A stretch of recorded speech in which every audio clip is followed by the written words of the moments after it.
Florida teacher tells a black student that black people are beneath white people, according to the allegation. This is insane. A black 6th grade student at Mandarin Middle School, this is in Florida, suffered extreme racial abuse at his school, and now the family is planning to sue after he was called a racial slur by the teacher. All right, by the teacher. The mother of a student in Jacksonville's Mandarin Middle School announced she will sue Duval County Public Schools, MMS's principal, and its dean over a series of alleged incidents of racial discrimination and retaliation. Let's put up a picture of the mother, okay? Her name is Alyse Beechem. She is the one filing the suit. According to the suit, the incidents first began in March when another student used a racial slur toward her son, leading to a physical altercation between the two. The incident was reported to the dean, but the dean contacted the mother, Ms. Beechem, and told her that her son would be suspended for 3 days, allegedly saying, and I quote, "Words don't hurt and he needs to know how to handle things better." The other student in the exchange was also suspended, but no formal investigation was launched at that point. After the initial incident, the claim states that other students would use the term towards Beechem's son. But when he would defend himself, he would be placed on suspension and concerns would be dismissed by all educators.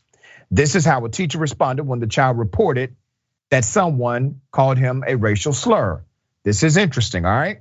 The teacher told Beechem's son that he gets mad when someone calls him an N-word, but he thinks he can say it about himself.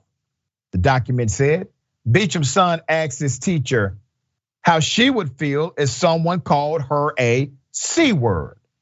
And she responded by calling him the N-word and saying, "You don't have the privilege to call white people the C word because black people are beneath white people."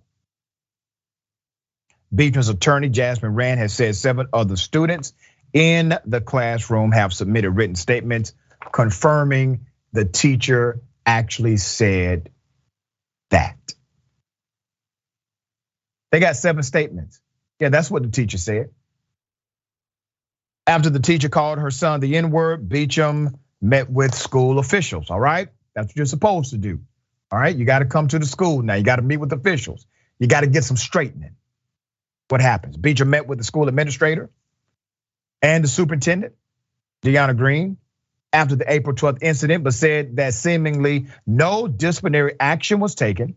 Her son was removed from the teacher's class at her request, a move that she said mired the student's testing schedule and put one of his course grades in danger of failing. Let's put up a picture of the superintendent.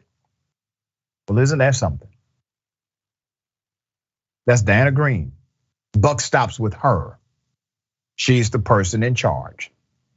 Another instance of the N-word being used against Beechem's son was used again on May 4th, but it was again dismissed by the dean of the institution.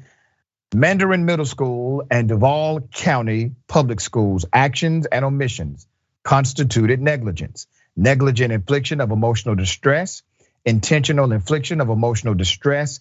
Beechem's son suffered a battery upon his person, a violation of the 4th Amendment of the United States Constitution, 42 USC section 1983, and Title VI of the Civil Rights Act of 1964, based on racial discrimination and retaliation.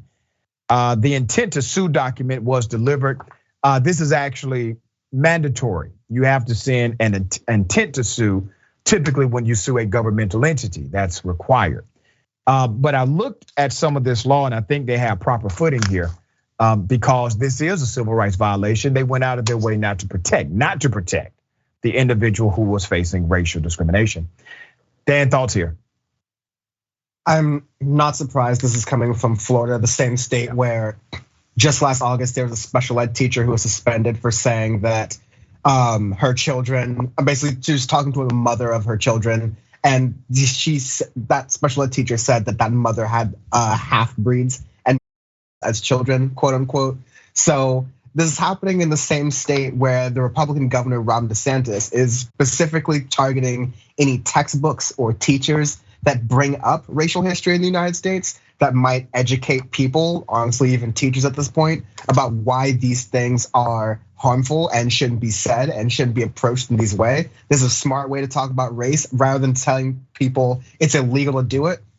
We should give people the framework to actually talk about what is going on with race.